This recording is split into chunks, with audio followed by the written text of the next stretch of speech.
This one turns green. And then it should go red. Because everybody's passing at the same time, so we're gonna work. Because we can only operate one at a time.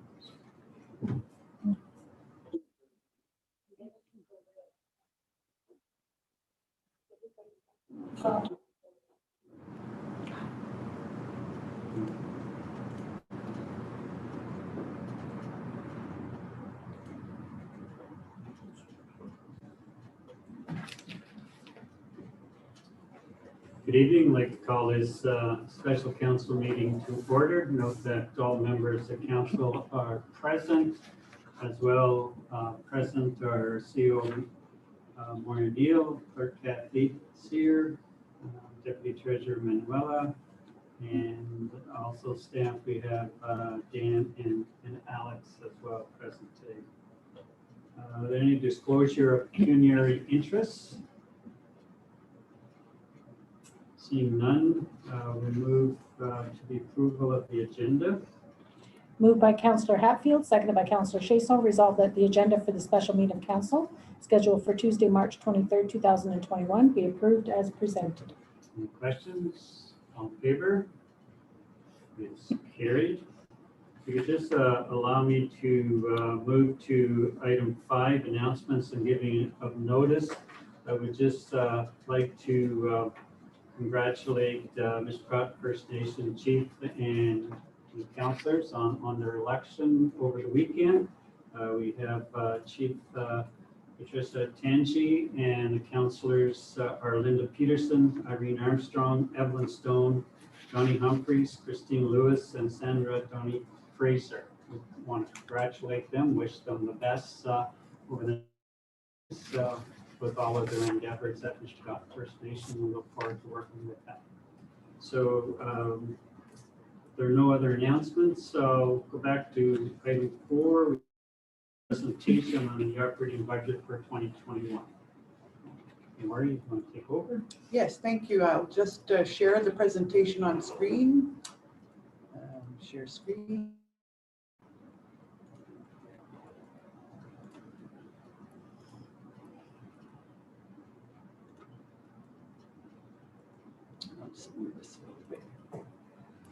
Thank you, Mayor and Council, and thank you today in a special council meeting to review the 2021 draft operating budget. And staff worked very hard over the past couple of months to get the budget to council.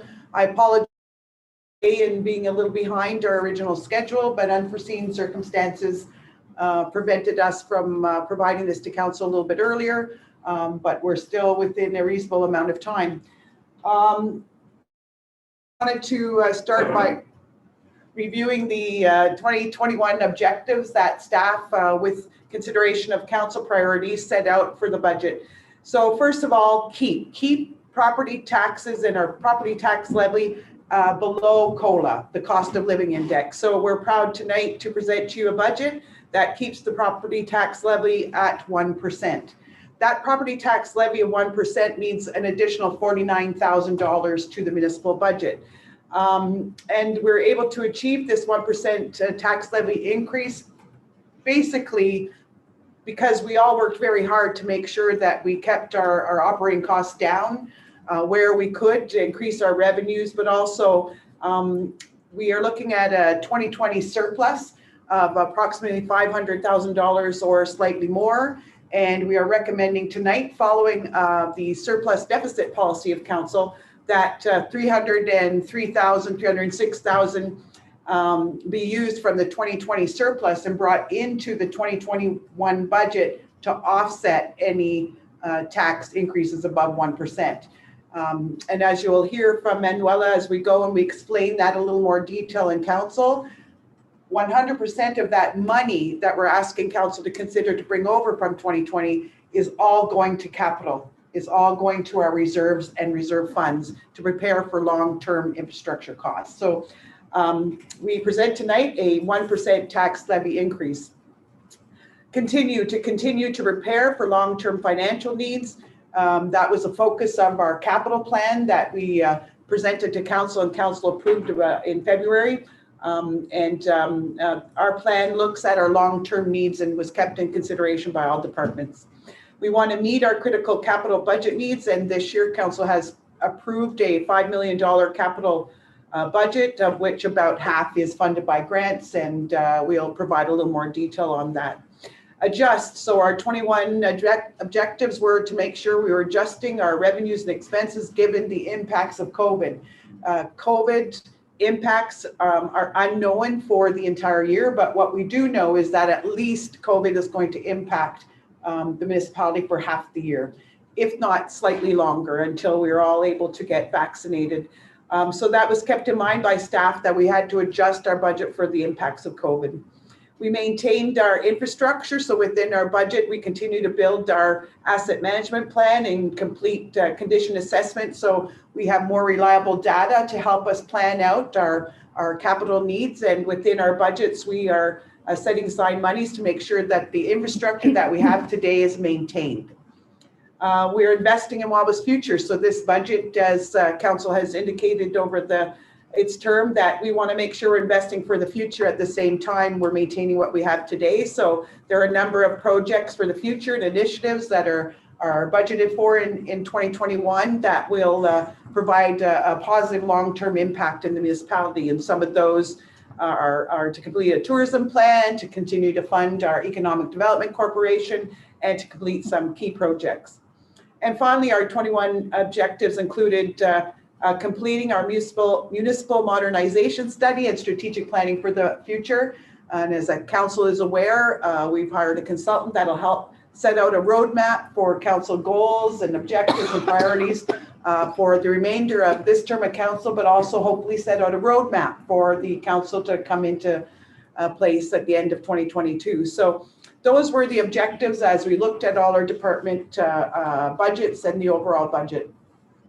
This highlights basically that sometimes we forget that our budget of about $13 million supports a lot of programs and a lot of services. So we support a number of external boards. So, approximately $1 million goes to support our Algoma District Services Area Board, or additional monies go to support programs like crossing guards. We pay for crossing guards in the community. We do marriage ceremonies.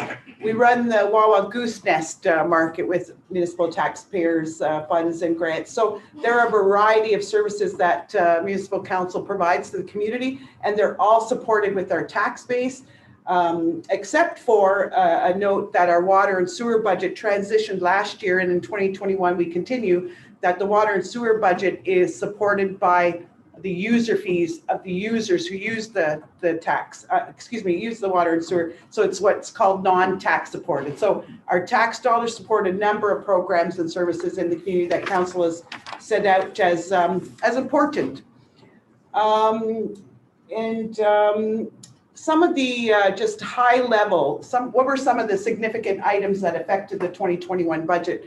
Well, there are increases to municipal costs. Certainly, there were some cost increases that are beyond our control that we have to deal with. And I just set out, for example, one of the higher cost items over the past couple of years have been the increases to municipal insurance premiums. And this is happening in all municipalities in Ontario. And there's actually quite an effort being undertaken right now through AMO and AMCTO to see what the province could do to help municipalities. But we're facing an 8% increase this year to our insurance premium. And I believe the year previous, it was about 20%. So there are costs that continue to rise that we don't have control over, and they're rising more than the cost of living. Another significant item to talk about, and I'll explain that in some more detail as we go tonight. Rising salary employee benefits cost. The benefit costs and salaries, we're looking at about a 6% increase in 2021 over 2020. Materials and equipment and replacement costs, those costs are rising above inflation as COVID seems to have increased demand for things like lumber and household supplies and equipment. It's taking longer for the municipality to get certain pieces of equipment, and costs continue to rise more than inflation when we talk about materials and equipment. As we'll talk about throughout the theme tonight, as we talk about our operating budget, we'll talk about the COVID impacts and what we know and what we don't know. But Certainly our budget for 2021 includes the estimated impacts of COVID, but we have already noted in our budget a loss of 150,000 in grants that we received the year previous that the province provided to municipalities, but that was our amount in Wawa to deal with some of the impacts of COVID. Well, we're not receiving that amount this year, so we're receiving less support for grants. I would note that we received $195,000 in 2020 from the province to help us with COVID costs, and we used some of it, but the majority of it actually was transferred to a reserve, and so it is sitting in the reserve if we need to call upon that funding this year. As council is aware, the 2020 property assessment update completed by MPAC has been postponed, and they postponed that due to COVID. So property assessments for 2021 in determining property tax and assessment values will continue to be based on in 2021 on the fully phased in amount of the assessments done on properties on January 1st, 2016. So there is no increase to assessed values this year as was planned. We're basing our assessment on the previous assessed values of properties, the full phased in value. And what does that mean to the municipality? It means that we are facing a slight decrease in our assessed values on properties as we enter the 2021 budget. It's not a large decrease in assessed values, but during the year, what we deal with are requests to MPAC to decrease assessed values of some properties, or as council is aware, maybe there's change in use of properties that reduced assessments. So during the year, that assessed value will fluctuate. But what we know starting the beginning of the year is that we're facing a decrease in our assessed values. We also are facing a decrease in provincial grants, grants such as the Ontario Municipal Support Program, the OMPF, continues to see the municipality face decreases in that grant from year to year. We're losing about 50 on that grant, and it's a grant that means a lot to the municipality. We're losing about $50,000 2020 to 2021, but when you look at what we received in 2017, just 4 years ago, $250,000. And if we keep in mind that a 1% tax levy increase only brings about $49,000, we lost, an equivalent 1% tax levy increase. And certainly, significant items impacting the 2021 budget include, some of the uncertainties we face. So there's uncertainties, but one of the larger ones that we face as a municipality is that the hydro dam compensatory grant of about $2.3 million hasn't for years been adjusted for inflation. So we're not getting any inflation adjustments on that grant that we received for the power dams in our area. And we don't receive that money until August. We don't receive any correspondence from the Minister of Finance or the Ministry of Finance saying that there's a guarantee that we're getting that grant or you're going to get it on this date.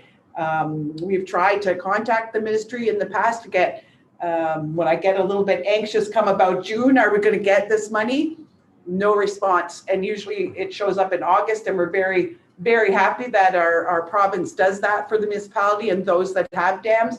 But at the same time, there's a risk that before we receive the money, that the province might change the rules as was attempted years ago. So there are some uncertainties and some risks in our budget. But again, I can only emphasize that I'm very proud of the work that the management team did to bring a budget to you that deals with these uncertainties. And on that note, I'll pass it over to Manuela. Hey, good evening, everyone. So the first slide here, Maurice just brought it up, sorry, is just our 2021 budget, revenue and expenses per department. So just a quick summary. I think the big takeaways here are that the first portion, finance, taxation, and boards, is the majority of our revenue. Not 10 primarily from the hydro dam grant, OMPF, of course, taxation and education levy, and a small portion of that is coming also from the surplus deficit bringing over part of last year's.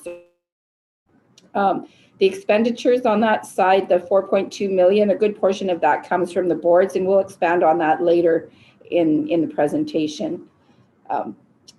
The rest really shows that, you know, how those levy amounts are going to be distributed throughout the different departments. It also reflects the water and sewer budget as a standalone. You can see a zero difference. So the revenues that are generated from the water and sewer department are used up by the water and sewer department. So they're definitely not at all impacting the taxation levy, and they should not be. Information technology is another one with big changes this year, and we'll speak to that further on in the presentation as well. So there was some significant savings in that department. And I think the big takeaway here also is to note that in 2020, our budget was $13,214,174, and this year we're only increasing it by 0.86%, so an additional $113,000, which I think is quite good considering the hardships that we faced with COVID. So the revenues, the operating revenues, the biggest impacts here were in finance and taxation. There was a small decrease. This was primarily because of the $50,000 loss in grant revenue from the Ministry of Municipal Affairs and Housing for COVID, and the lower OMPF funding from last year to this year. There was a fairly large increase in the admin, and this is because we changed policy on how we're transferring the reserves.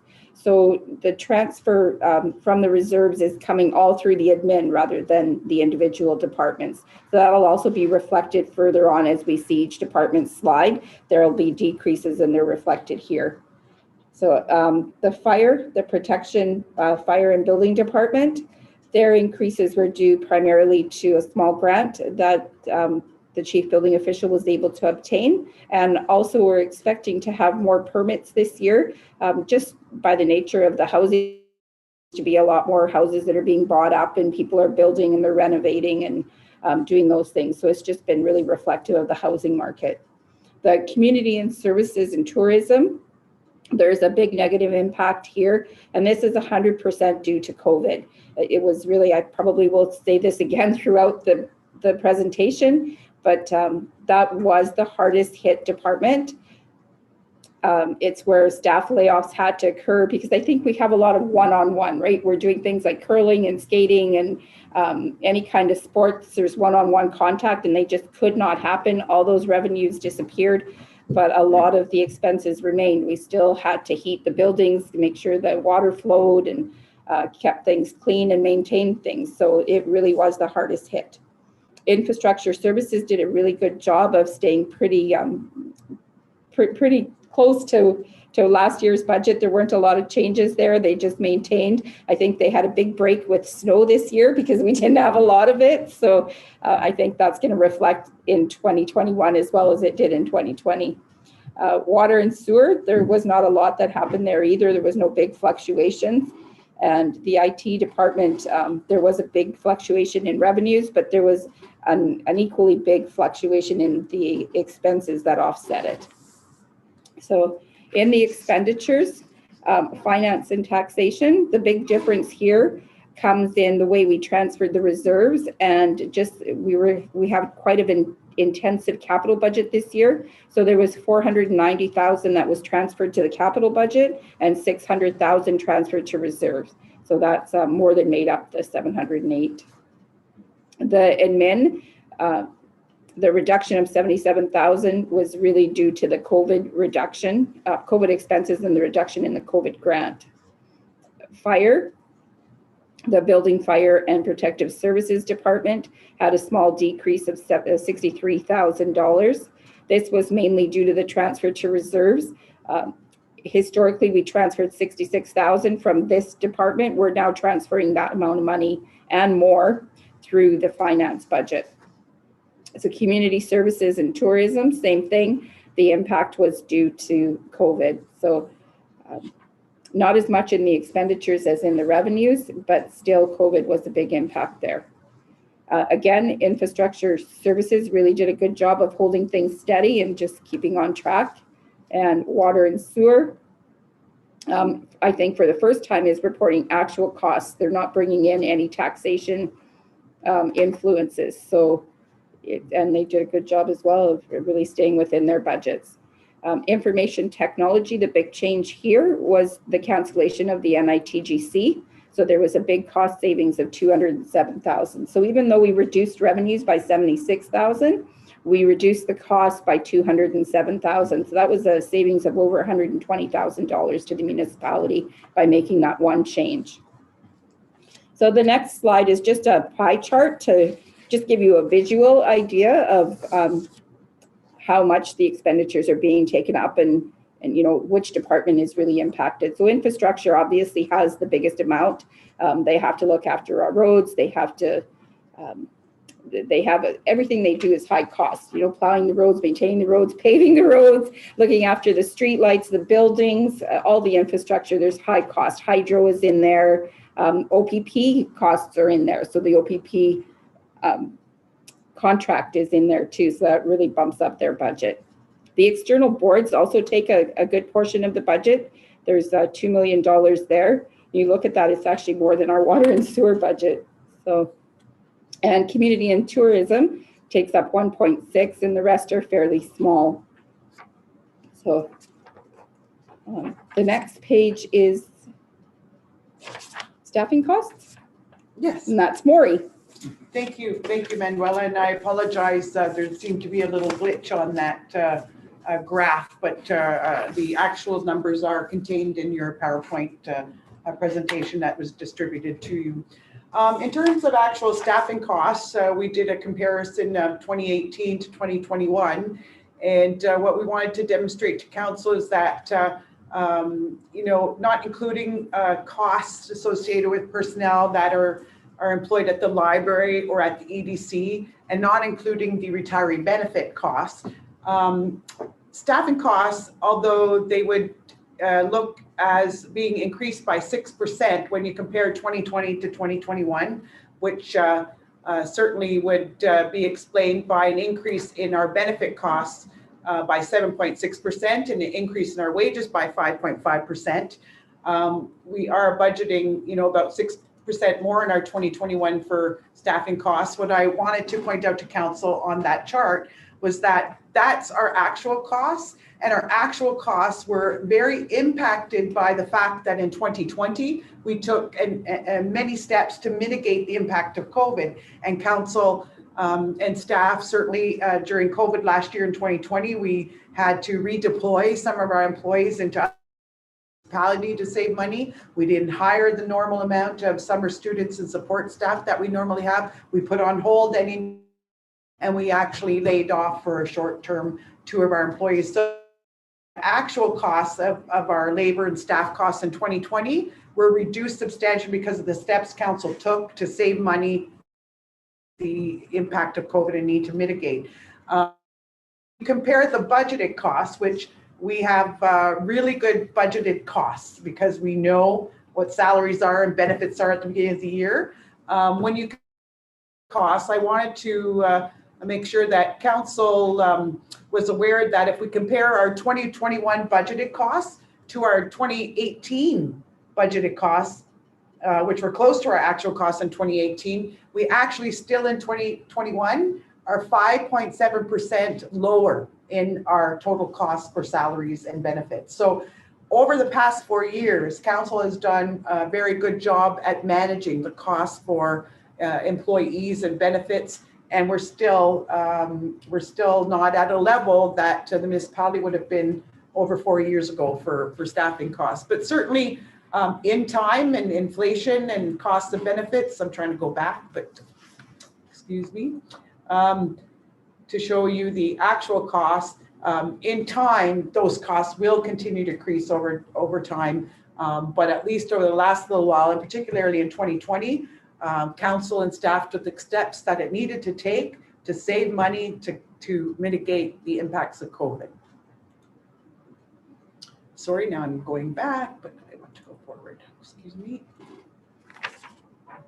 So we wanted to spend just a little time tonight summarizing for council the external board costs. And what we're showing here in this chart are the 2019 actual board costs, the 2020 actual costs, and the 2021 budgeted costs for our external boards. Those external boards, we are raising funds to pay those boards. They're external to us, and we have no control essentially over those budget requests. So one of the challenges to provide council with an overview of how external boards impact the 2021 budget was that in 2020 we complement all our external boards. We believe that all our external boards made really good efforts to decrease or keep at bay any increases to their budget, because they were also aware and cognizant of the impact of COVID on property taxpayers. So we're showing you just the percent change between 2019 and 2021. Show you what's happened over the past couple of years. One of the largest increases have happened to our Ontario Provincial Police budget, where we went from about 771,000 in a budget up to 844 in 2021. So the police budget is increasing at a rate higher than the cost of living, and we have to accommodate that within our budget. But at the same time, there are other external boards that are trying their best to stay below the cost of living. And one of those to mention tonight are the Wawa BIA, that went from a budget of about $13,800 a couple of years ago. They've decreased their budget 2 years in a row to $2,500, and they're doing that to support the businesses because of COVID, and they've reduced their budget. So I think that all external boards, I'm sure, are budgeting to the best of their ability, but the reality for the municipality is we're having to increase our costs and expenditures to support external boards that council has no control over. And again, to summarize, as I said earlier, we can't stress enough how COVID-19 has impacted the budget, but also that those impacts are unknown and they're unstable. We don't know what next month or the month after is going to do. We don't know also, although we can forecast what will be the long-term impacts of COVID. So people are changing the way they do things. People are changing the way they work. What will those impacts have on the municipality? So we've accommodated the 2021 budget, as I said earlier, to accommodate some of the impacts of COVID, but it will take a while for us to really truly understand how COVID might impact other areas of the municipal budget moving forward. So for this year, we have set aside in the expense side of the budget $50,000 to prepare for some of the direct COVID impacts to the budget. We have received some grants from the province. We received a small grant of about $20,000 in December. We received a small grant of, I think, $15,000 for the transit. And then recently in January, our share of the provincial COVID grants was $50,000. So there are small grants trickling in, but definitely $150,000 less today to prepare for COVID in our budget from provincial grants. We have continued, as we did last year, to keep all discretionary spending at basically a 0% increase or reduced where we could. And things like staff training, conferences, professional development have all been reduced. Now, it's not to say that we don't support and encourage all our employees to train online and on Zoom and take courses when they can, or those employees who have critical training or certification to be obtained to go out of town and get those, but we're keeping our costs for travel and professional development again as low as possible. We are looking at the hiring of any full-time non-essential positions right now as suspended until we understand the impact of the COVID and the budget. And some services have been reduced in the budget, such as the TIC Center and some recreational programming. We've prepared some changes to our service levels because of COVID. That includes the cancellation, as I point out here, of events and programs. As council is aware, through Alex, the drag race has been canceled. We have much reduced revenues in the whole community community services department, from less revenues coming in from room rentals, recreational programming. We have not had provincial court here now for over a year. bar revenues. So we're dealing with a lot of reduction in revenues within the budget and impacts because of COVID.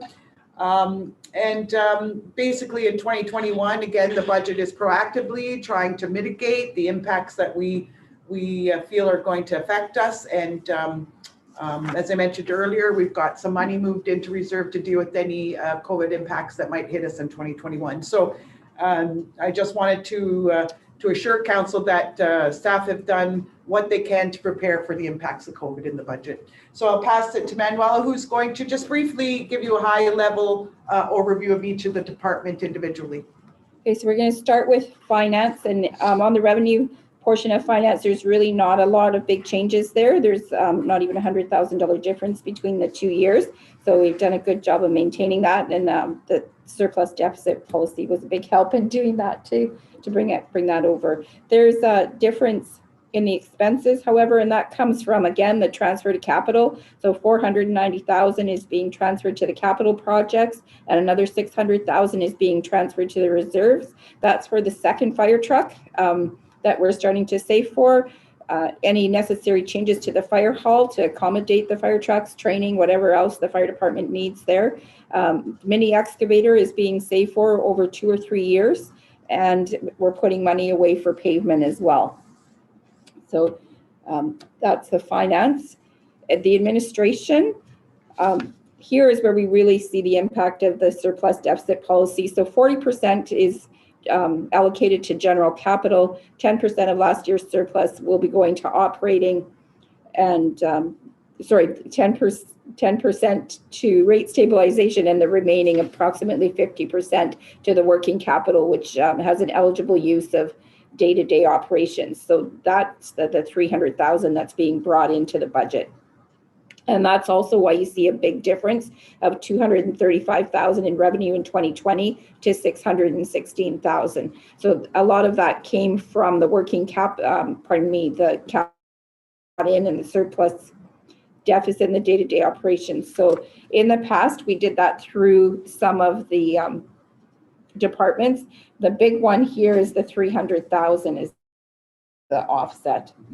The drop in expenses was directly related to COVID, so we really looked at what we could do there. There was a drop in the COVID funding, and in order to offset that, we also dropped the spending by 100,000 to COVID. So last year we had put aside 150,000. This year we're putting aside 50,000. We already have some things in place from last year. A lot of the PPE is here.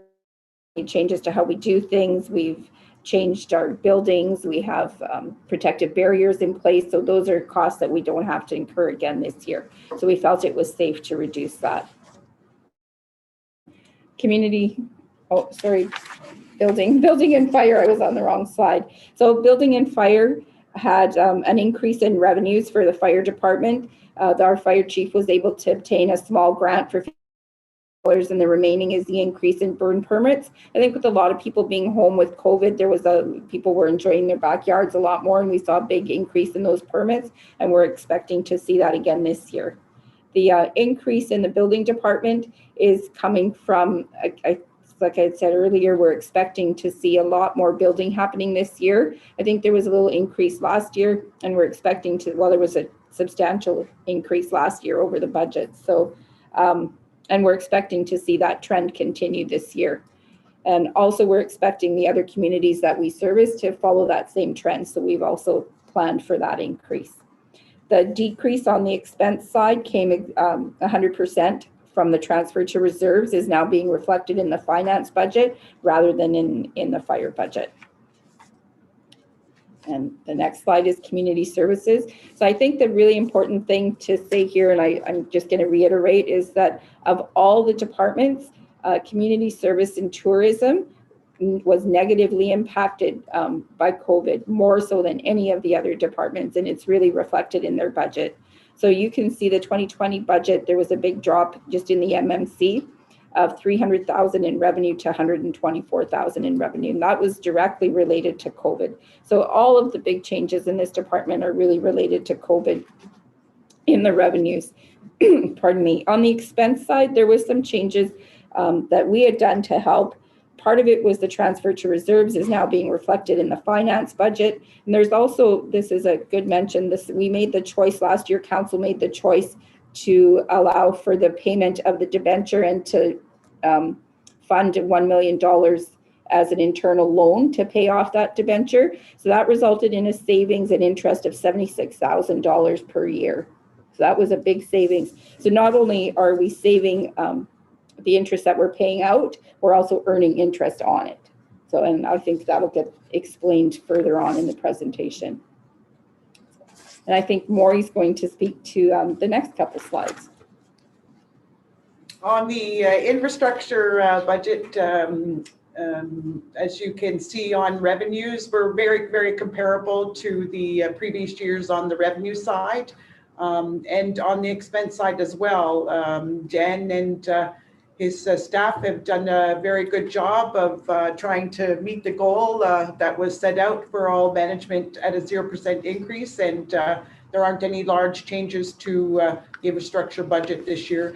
You know, some small changes, maybe a little bit less in the gas sales at the airport, but they're small changes that we've accommodated in the budget, and there's not much to say except thank you to Dan and his staff.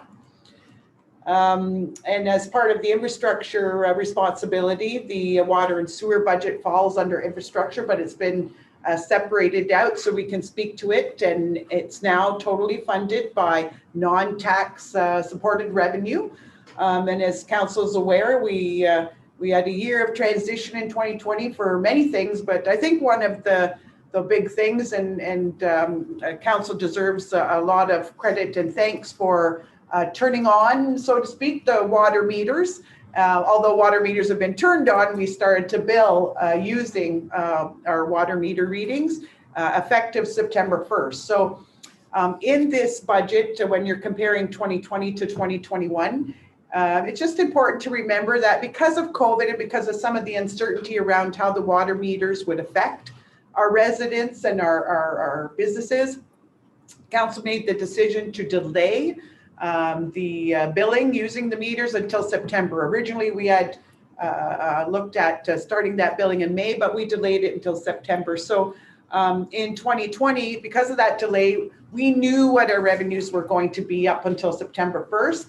And then September to December 31st came the pilot. It really became the first time we had to estimate our revenues based on assumptions. And so we made some assumptions that people would use less water and therefore less revenues would be coming in. But in the end, we actually were almost bang on with our estimates because we did project based on studies of the past that you know, communities will reduce their water use by 20-25% in the first year when you turn meters on. So we did a good job in 2020 to prepare for that change. And the budget in 2021, when you look at the revenues and expenses, the revenues and expenses have to equal zero. They have to net out and equal each other. And the small change in the budget of about $55,000 is basically we're putting more money into the water and sewer reserves to pay for the water and sewer related capital, as well as starting to put some money aside into the water stabilization reserve, and preparing that in 2021 will be the first year that we base our revenues on our estimates of water use for the full year. So we have set aside some monies in a reserve fund for stabilizing the water and sewer rates if we don't achieve the revenues that we're projecting. So there's a bit of a stabilization rate and monies of about $55,000 in the budget for that. I wanted to share with council a graph for what it's worth. It's just something that we can refer to maybe as we move forward in the future. There's some lines missing to point out what months these readings are. It's did a little bit of switch on my graph again here, but what I wanted to share with council, and I thank Heather Rainfield for putting together this data.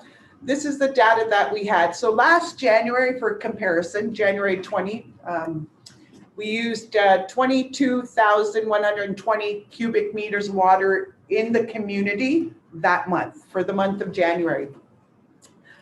It looks like it's a low amount of use, but we have to remember that between January 20th and September 1st, there was a lot of work that Dan and the water crew had to do to get meters working, to find where some problem areas were. Some meters were running backwards, some meters weren't working at all, some meters weren't connected. So again, I just want to take the opportunity to thank Dan and Mark Liard and his crew for working really hard and getting almost, well over 90% of the meters working by the time we needed to. But that's just that January 22,000 cubic meters used isn't actually reflective of the actual, it's just what we had according to our readings. But as we fixed water meters, we were able to read better how much water the community is using. So about March, that 33,000. So as we fixed the water meters, we could see, we're using a lot more water that wasn't being recorded. So we made some adjustments to the future budget requirements for the water sewer budget. But then people started to drop their use, and then again it went up, which I think it does traditionally in that July, August, when we want to, if we're not getting enough rainfall, water our gardens, wash our cars. So slowly the water use creeped up back to about the 32,000 that we were experiencing in March. But then, if you look at September, you can see where the water usage started to drop, because I believe that people, okay, the water meters are coming on, I better start reducing my water. So you can see that the community overall started to reduce the amount of water they use, and it's leveled off a little bit come the end of, and our reading is at 24,600 come the end of February. So it's just to demonstrate to council that our water use is fluctuating as we develop a system to use our water meters to charge residents. So this 2021 budget has to accommodate that people are using less water, and we project that there'll be about another 10% reduction in the amount of water used in the community. So we have included in our budget estimates, but we will bring forward to council for final approval through our user fees bylaw, which we'll bring to council on April 6th. We are saying that water meter bill, there are some flat rates, that there be a 0% increase to the flat rate. So people are charged, if you have an example, a 3/4 meter, and you're residential for water and sewer, you're flat $170 a year of your annual water bill. A 0% increase to that flat rate portion, but approximately change from 70 cents per cubic meter of water used to 75 cents. And on the sewer side from 40 cents to 44 cents. So the only change to users would be on what's called the variable side. So in essence, those using more water will pay more compared to 2020. We think this is a reasonable adjustment. It is only impacting those who, if you use water, you're going to pay more, but we're keeping the flat rates steady. So we're trying to minimize the impact on the cost of those using water and sewer in the community, but we need to raise these revenues with the understanding that people are using less water and we have bills that have to be paid. So the actual water use in the community is summarized in 2020, according to the meter data that we had, which again, I stress is the best estimate we have, because not all water meters were being, tracking water use the full year. 47,000 cubic meters recorded used in 2020, and we're estimating about 332,000 to be used in 2021, and those are what the rates are based on, that amount of water. How are you calculating the that's going through bypasses? So that wouldn't be recorded by meters in the homes, but it would be recorded at the plant in terms of the total amount of water that went out in the month of January. So what percent of water is lost through bypasses compared to what people are using? Do we have that number? I'm sure we could try, but I'd have to defer over to Dan. I don't know that number myself. I wouldn't know that number. We'd have to go through the water plant. Yeah, but the water plant would show how many cubic meters they sent out. Yes. Subtract that from the cubic meters that are recorded on meters would indicate our loss either through bypasses or other Or forms. otherwise. It'd be an interesting number to see, Mhm. because actually, you know, we're cleaning that water, so we're gonna have to pay for it as well. There are some variable factors, and we will see what we can do to provide some information, council, about that. But it would be with a caution, because there'd be some variable factors, such as if we had a water main break. So last winter, we experienced a few water main breaks that ran for a bit of time, so that wouldn't necessarily be recorded, but certainly it'd be an indication of what's being lost in our system. Yeah, it would include that, like water main breaks, bypasses, Mhm. basically the What we're water losing. that's lost, and we're not getting revenue from it. Pat? Yeah. go ahead. So right now, are we 75% fixed, 25% metered? It's roughly that. So that's an average household, or if you look at it this way, our budget needs of approximately 1.5 million, 70% is being raised by the fixed flat costs, and 30% is being raised by the variable cost. Individual homeowner, it might be different because you might use less water than I do. So if I had to do a percentage, right, it might not be exactly 70-30 for your bill. But the fixed is still the fixed, isn't it? The fixed is the fixed. That's what I'm saying. So Yes. my question is, now we're finding out that we're at 75% fixed and 25% usage. We're falling short on our cost of our water. So when we go to 50% usage and 50% fixed, when we use the 50% usage, are we gonna have to jack the prices up pretty high to compensate for the other side? That is the challenge, and my answer today would be most likely. And that's why when we presented council last year about turning the water meters on, we did stress that the goal is, right, to get to hopefully a much larger percentage of the budget on the variable. But it's going to take us a couple years to make sure before we do that, that we level out and understand fully the amount of water being used and how that's going to impact billing. So it will be a switch where, you know, over time, and we estimate a year or two, that we come back to council and say 50% fixed, 50% variable. So those variable rates would have to go up So probably substantially to make up the. and the way we're doing it right now is great because we're gonna collect data for a couple years. Yes. And then we can make our basis and our whatever we're doing on actual data, which will be able to present it to people. No, that's good. Yeah, exactly. Thank you. And that's why we wanted to share this chart with the proviso or caution that some of this data isn't actual because of some of the challenges we faced this year, but we're getting there.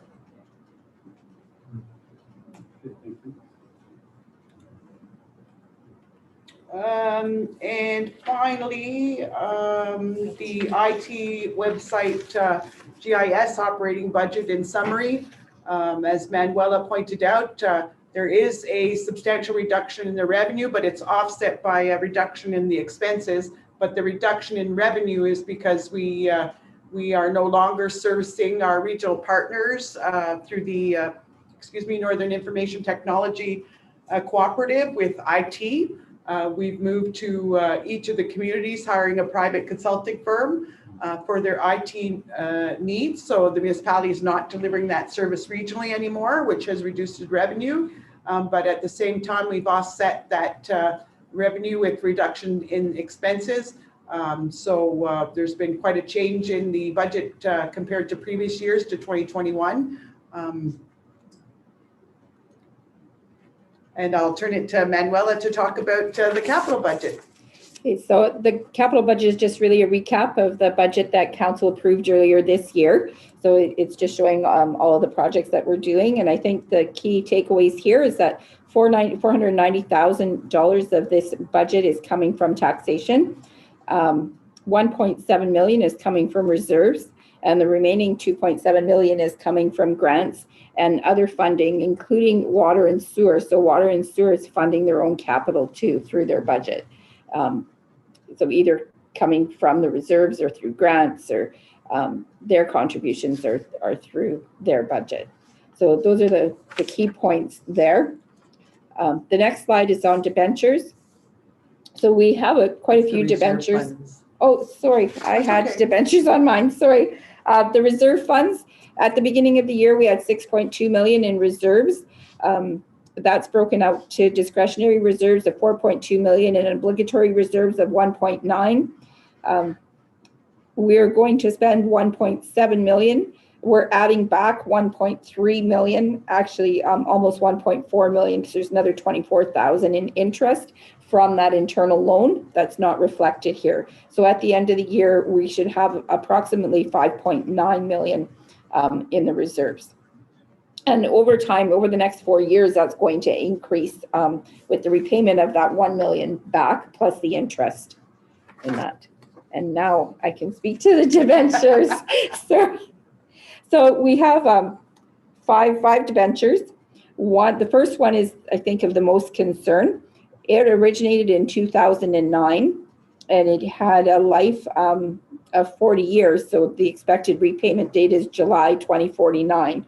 And it's at a very high interest rate of 5.6%. So our goal this year is to come up with some some alternative repayment methods, so we can reduce that interest of $120,000 annually and take that burden off of our operating budget, and try to shorten that span so we're not paying it for the next 20 years.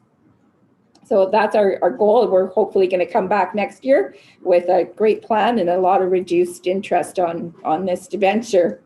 So a CMHC loan is almost paid off. There's only 5 this year and 4 others, and that one will be paid off. The Ontario infrastructure loan is going to get paid off this year. So that one will be off our books. And the second Ontario infrastructure loan, it says 2024, but I think the recommendation will be, if there's any surplus funds, that we also take this small one off our books and not pay that interest any longer. And I think we were proud and we're really encouraged that council really took a step in a different direction with the internal borrowing. And I just wanted to really show how much it paid off. So we had agreed, our council had agreed to lend the money to the town at a rate of 2.35%. Well, we all know that rates have really fallen because of COVID. So now on that $1 million, we're earning back 2.35% interest instead of the traditional 1.5% that everybody else is getting. So we're keeping our investment income up by having done this internally. We've reduced our payments by over 76,000. And we're also earning an additional 1 to 1.5% interest on the payments. So we take the money out of our current account every month and we put it into our investment account. So every month we're putting approximately $20,000 into our investment accounts, which includes a portion of the loan, but then that $20,000 is earning interest in the investment as well. So instead of earning 1 to 1.5% on those investments, we're earning between 3 and 3.5%, which in the time of COVID, good thing. And we're paying off that mortgage in 5 years instead of another 20, which is huge. That was a really good choice, and I really applaud council on really thinking and getting that done.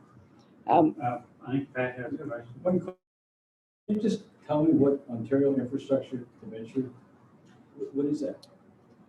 It's Infrastructure Ontario. It was a debenture that was set up, I believe, for the solar projects. Oh, the first one is for the water. Oh, the very first one, the big expensive one, is the water treatment plant. Oh, okay. So it was yeah, so and I think I need to caution council that there might be a penalty in paying that off early, but I think the penalty would be far less than the interest we would pay from now till 2049. So we would ensure that it would be much less than that. So, and I think the next slide is back to Maury. Well, because we're at the summary, I think. Yeah. So in summary, and on behalf of Manuel and myself and the rest of the management team, we do really appreciate council coming out on a special evening for a special meeting to talk about the budget, because we're really proud to present to you tonight again a draft budget that I think is in keeping with council's goals. council's concerns that we keep the impact of COVID on our residents in mind as we prepare for 2021, and that with that we're only recommending a 1% tax levy increase in our operating budget for 2021. Again, my compliments to all our team, because we've all worked really hard to limit any increases to our operational costs. But as council is aware, sometimes costs are uncontrollable, and they've been offset, particularly in the community services department, by reduction to costs. This budget does implement the initiatives that council set up as priorities back in 20 and 2021, with little cost really to taxpayers overall, by again us using approximately $305,000 of the 2020 surplus, and if council agrees, bringing that surplus, which is just following the surplus deficit policy that council passed, into the 2021 budget. And so we bring over about $300,000, and that helps minimize the tax levy increase, but that's being brought over to help fund some of the long-term capital and reserve funds that we need for our infrastructure in the long term.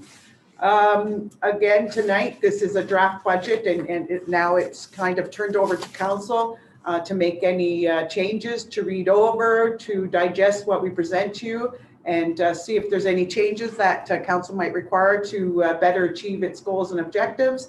And a final note, and this comes more from Manuela, but I agree, and on behalf of both of us, there is a risk.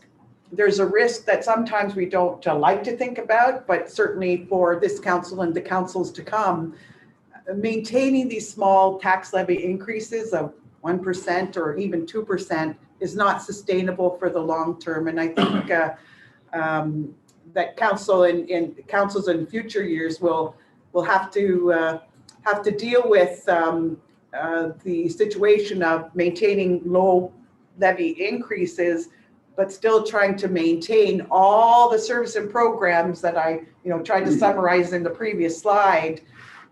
It's going to be difficult in time, but certainly because of COVID, we think it would be the right thing for council to do in this year's budget. So I finish our budget presentation with that and wrap up with the next steps. We're recommending that we present this to council, and that council review the draft budget, that we give opportunity for the public to provide input on this budget, which would be done through inviting the public through advertisements and our Facebook page and websites to contact us if they have any input, to contact council or contact administration if they want to provide input, if they want copies of the presentation, they'll be made available to the public. So we could accept some public input into this budget over the next couple of next couple of weeks, excuse me. And we would bring the final budget approval. We'll bring it back to council on April 6th. So if there's any discussion at the council meeting at the corporate level that council wants to talk about on April 6th, but the view would be to bring this to council on April 20th for final approval at its regular meeting. And at that meeting, we'll have the appropriate bylaws prepared. We had last year changed, just so council's aware, just reminded, we did change our due dates to July and October for our last billings. That was to give people a little more time during the year, last year because of COVID, to have a little more time to pay their bills.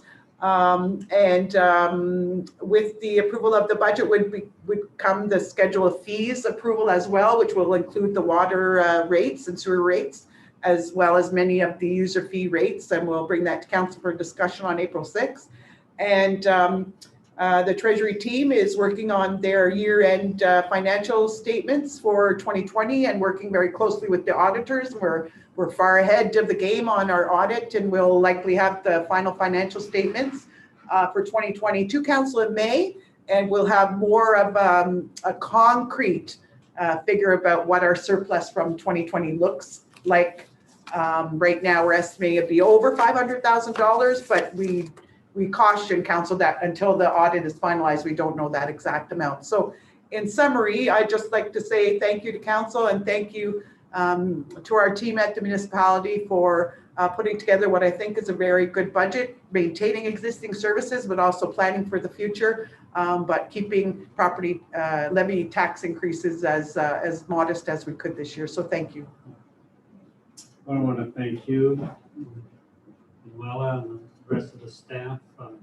The excellent work. Appreciate cooperation of everyone in bringing this to council. I think tonight's presentation was very transparent, easy to understand. And I do agree with you with regards to the increase. It's good to be able to leave it at 1%. I would imagine over the next couple of years when impact assessments start to come to play, given current prices for homes in our town, I think all of us will see our assessment go up, so that a couple of years from now, a 1 or 2% increase based on the new assessment totals might give us that money we do need. But it's still a situation where the homeowners, the residential taxpayer always picks up the larger portion of the bill. And with grants like the ONPF grant being reduced, it always falls on the homeowners to catch up. So it's something that I think as a council, as we move forward, you've got to be aware of. And I appreciate the way in which you found a lot of savings, the way you're looking at managing our debt so that we're paying less interest. All of that is extremely important. I appreciate all the work and the effort of staff towards that. As far as council is concerned, we're going to have the opportunity over the next couple of weeks to review this. If you have any questions, please give Maury a call. We'll find the answers for you. At the same time, we've done an EDC meeting tonight, and Maury spoke to the members there, saying if you want to, get the presentation tonight, look at it, give us your input. We're looking for input from everyone. We all live in this community. It's our nice little town, and we work together to make sure that it functions extremely well. And, I appreciate that. We're seeing so many things that we're taking care of, like making sure that we have fire trucks and our buildings and our equipment. All of that is very, very important. I don't know if anyone has any questions. I just don't have a question, but I like the way you present it. I've had 2 different budgets presented to me this year, and this is really the first one I understand. They make it way too complicated. I really like the way you do that. Thanks. Let's go. When I was going through the budget paper, I'm looking at consulting fees from years ago, we were way over $2 billion.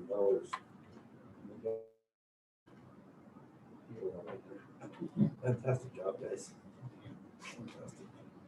Thank you. Thanks. Thanks, Bill. Well, if there are no other questions, thank you again, Maury and Manuela. Appreciate that. We can move under new business 6.1. That's where Dan's been here all night to receive and endorse the 2020 Wawa Drinking Water System Annual and Summary Reports. We'll read the resolution first. Moved by Councillor Chason, seconded by Councillor Hatfield. Resolved that the Council of the Corporation of the Municipality of Wawa does hereby receive and endorse Wawa Drinking Water System Annual and Summary Reports 2020 dated March 2021 as prepared by the Water and Wastewater Division, Infrastructure Services, a copy of which is attached here too, and further that a copy is available to the public and posted on the municipal website. Dan, did you have any comments you wanted to make with regards to the report? Everything went well, and no adverse comments or great. Are there any questions? Seeing none, all in favor, receiving the report. Carried, thank you. Marina ice extension. I saw a big pile of ice out in the parking lot next to the curling rink. So How's everything going there, Alex? Good. We got really lucky this weekend with some double-digit warm weather, and that made all the difference in the world. So we started having some melt on Saturday. By Sunday, a portion of the bond had broken. We worked really hard on Sunday to take advantage of, I think it was 15 degrees in my car when I pulled out of the rink Sunday afternoon. So that made a really big difference in getting it out. So it's all out right now. Hockey ice is still intact. We had no issues with brine or anything like that. So we're able to continue to operate the hockey ice until first. We're basically cleaning right now.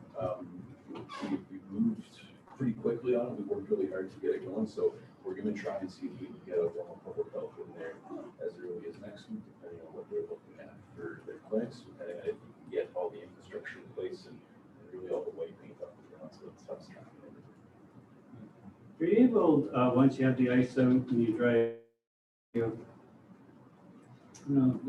floor pick up moisture in the morning? I know in my garage, in the spring, it gets wet and you have to move air over it. So from a safety point of view, are you able to circulate enough air in there to keep it dry and not be a slip hazard? Yeah, it's a really good question. So we figure we have probably 15 to 20 feet of permafrost underneath each of the pads.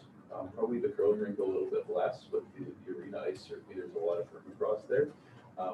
Unlike your garage though, we have a really industrial dehumidifier, so that helps a lot of that. Okay. So it's definitely more noticeable when the weather is very warm and the pad stays quite cold. You get that condensation. So our pad right now is at about 44 degrees, so it's warmed up fairly quickly. All things considered, so that helps. And then certainly we're going to have some extra heating in there because obviously the air temperature right now is in the low 50s, and that wouldn't be very comfortable for the nurses working in there for 10, 12 hours a day. So heating the air increases its capacity to retain moisture, decreases the amount of condensation everywhere. So we think we'll be okay. Mm-hmm. Whenever I've seen functions on the curling rink ice, when you enter the curling rink from the lounge, you have that small ramp. Regardless of how many signs you put up about watch your step, there's always somebody that seems to want to take a stumble. Will you be working with Goma Public Health? And I certainly would have no issue if we had to build a wider one or change the slope of it, just to make sure that we don't have an accident there. So there's two things that we're doing right now. The first one is building some new ramps with some handrails on it that are wider and have a bit of a different pitch. But we also require an accessible entrance there, and those two curling doors are 32 inches and they're not AOD accessible. So where the big garage door is, we're putting essentially a wall there with a 38-inch door and then a ramp as well. So that will really improve the accessibility. Sounds good. Okay, great. I look forward to that. Are there any other questions for Alex? Alex, thank you for your efforts, and certainly thank your staff for getting that job done. And you can still play hockey and go figure skating for another couple of weeks, and I think that's important too, because it's been a long winter. We've had a pause, so it's nice to stay active.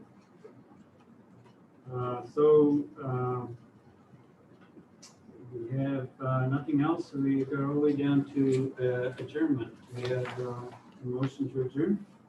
Moved by Councillor Hatfield, resolved that the meeting close at 7:38 p.m.